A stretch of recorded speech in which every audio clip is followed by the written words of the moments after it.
قولوا لي اللي طاح في الموقف ديال بحال هذا شنو غادي يدير. هذا واحد تعدى عليه واحد السيد، سلخو عصا وظلمو وهرسو من رجليه ودعاه، وولادو جاو كيرغبوه في ديك السيد باش يتنازل ليه، حيتاش الا دخل الحبس ما غيلقاوش ولادو ما ياكلوه.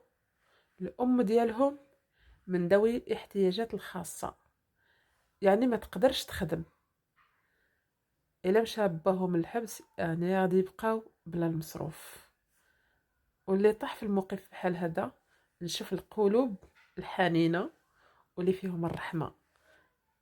شنو غادي ديروا في بلاصه هاد السيد هذا؟ وكان لو كان نتا ولا انت اللي وقعت لك بحال الموقف، واش غتنازل على وجه هذاك الوليدات ولا تخلي داك الراجل ياخذ الجزاء ديالو؟